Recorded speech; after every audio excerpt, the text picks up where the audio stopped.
Cogadh na Reann le H.G. Wells. Idro Yeran eil hísteag, rinne reint nuach tá na sasna, túrisk, vas gáis, a bhí trí hinne. Mas a bhí déant as hídragan den chud is mó. Is ón glánaid mar sa tháinig siad is ach, agus iad ar a drón dain ard luas. Níor tugad mar an arde an mír nuachta sin áfach, dag nabhacht na míre seo, gur thug muintear an dain, mise san áirimh, nabhard a cheandan na buíochas mó bhí ann, don chinne déana riamh. Tá gach seansán nach main ólach an mrucht de gá seo, ach óháin gur bheithne a bhathagam an réaltólaí ógalbhí. Táim sásta gur tháinig tú, tar náil agus brannig bhars. Agus mé a branú tríd an telescóp le teann fistruachta, chonig mé plánéid beag-cúirteach a bhí leistigh den cheirceal dúgharan. An sin, chonig mé splanc gáis agus ar a bhealach ó bhars I dro an dain. Dinis mé dógalbhí an méid a bhí feici gom. Is an sin agus an bhas gáis a tuairiscíocht na nuachtáin éagsúla cúpla láhain.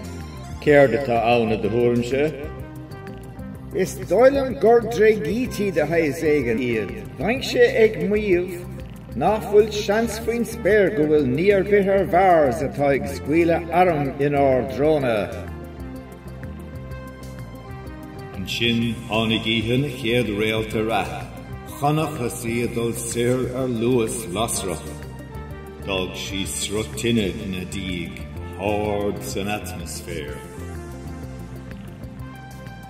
Chonig ógalbhí an réalta seo, fúscail sé go moch an waidindar gion, agus chuair sé sa tóirhí láithreach. Ní raibh sé a bhadón I heach, bhí cóngrach de London, nós mo hí féin, agus an sin, Aha! Sinní an dreigít a hit a nóos a réir. Níl cuman á cruth na dreigíte seo an éachar, céird sa díad atá ann. Igur raibh sé a spalpa alis ón tas, chrap sé sias sa fáil chun é eicáil níos I léire. Sin, thug sé faoi deara gur a bar an tar córa ag oscailt, agus é a rothlú go han bháil. A hiarchas, tá fear lechmhóitis dig ann, atá géirí é luón sa cóir. An sin, ris é leis, go méidir gur a buint de hais éigen ag an sorcóir seo, leis an splanc a tháinig ó bhars go gcurid ribh sin. Catha mé dul a ad leis an Míle le cabhra áil. Ba é Henderson iriseoir as London, an chéad den a chonig sé, agus é a ghola dro an bhaile mhór. Chonig tus an réalta ratha réir nach bhaca. Chonig, cén fá? Níl sé a bhadón bail ganibhanis. Dreigít atá tar éis titim. Is má sin. Ní dreigít I go bailach, sorcóir lá bhíonta tán. Tá dunéigen is stigán go bhóra díoring. Tháinig sí bert ar an sorcóir san áth chéana in a raibh sé hena féin. Tá an bar fós á oscailt, gus caithfidh go bhfuil a dul trín imil. Níl neartta going faoi láthair, racha mé chun cabhar a lurg sa bhaile. Chuig mé telegraph chuig muintear London láithreach. Scapog scéal an torcóra ar nós na glíthe.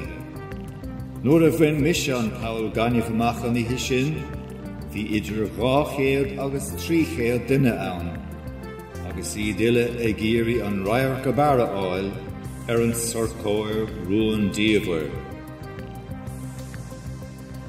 Céirde tá ag tarlún seo. Caithfidh go bhfuil mí éigean istigh sa sorcóir. Tá bhéla oscailtón taobh istigh. Féach, tá sé ag éalú. Bhreanig mé ar an sorcóir agus a bhí rud éigean ag bogadh leis stigde. An sin, tháinig an níos seo a raibh cumann na nathrach léithe amach. Os is sé a lúbarnáil san éir am a phrósa.